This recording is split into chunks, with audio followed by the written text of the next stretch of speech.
how does a nation of slaves, people with nothing, defy the most powerful empire on earth? It seems impossible. This is a story that kicks off in absolute crushing despair, but leads to a deliverance that is, well, almost too incredible to believe. You know, it wasn't always this way. If you look at this, you can see how things just spiraled downward. The Israelites first came to Egypt as welcomed guests.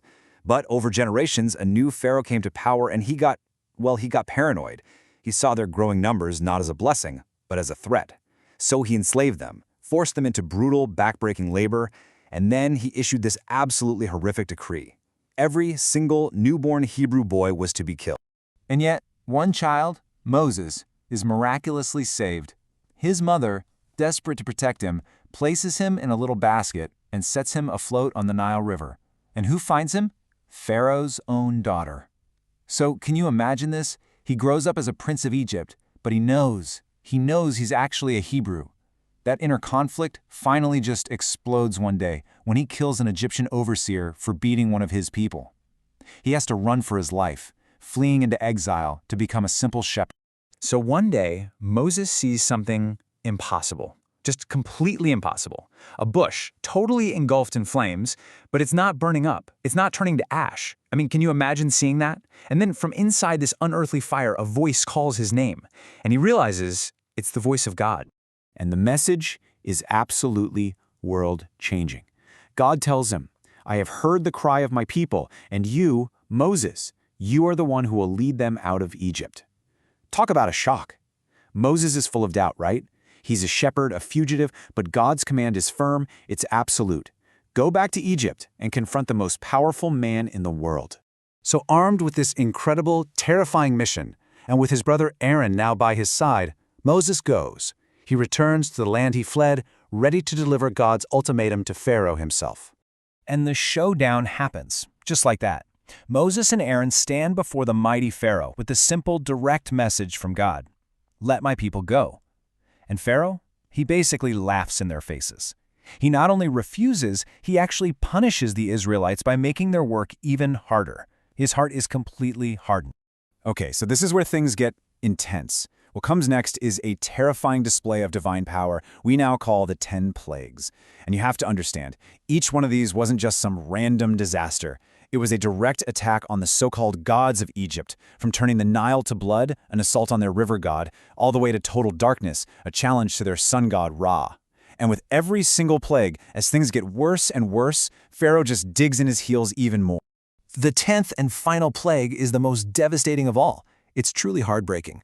God gives the Israelites a very specific instruction.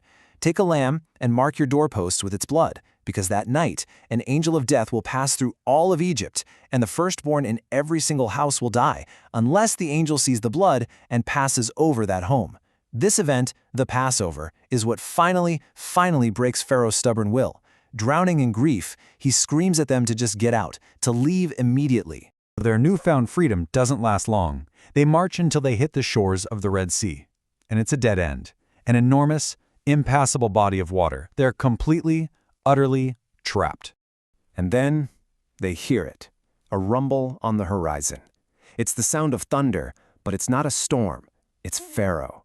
His grief has already turned to pure rage, and he's changed his mind. His entire army, we're talking chariots, soldiers, the whole war machine, is bearing down on them, ready to either drag them back to slavery or just wipe them out right there. I mean, just picture it. Their situation is completely impossible. The sea in front of them, the most powerful army in the world behind them. No way forward, no way back. For the terrified Israelites, this was it. This had to be the end. Their taste of freedom was about to be snuffed out. But then, God commands Moses to do something simple. Just raise his staff over the water. And in one single, absolutely breathtaking miracle, the waters of the Red Sea split apart. They formed these towering walls of water on both sides, revealing a path of completely dry land right through the middle of the sea. So the people hurry across to safety. And of course, the Egyptian army, arrogant and furious, charges in right after them. But the second the last Israelite steps onto the other shore, those walls of water just collapse. The entire army, Pharaoh's pride and power, is swallowed by the sea. Just like that, a nation is saved. And their oppressors, they're gone. forever. Okay, so the big dramatic escape is over, but that was really just the beginning of the story. Now comes a totally different kind of challenge. Out here in the vast wilderness, how does this huge group of former slaves actually become a nation that belongs to God? Let me tell you, the journey through the desert was anything but easy. It was tough. The people complained when they were hungry and thirsty, and God miraculously provided this strange food called manna from heaven, and even made water flow from a rock.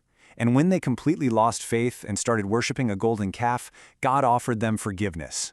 You see, the desert became this place of testing their faith, but at every single turn, it was also a place of God's constant, faithful provision.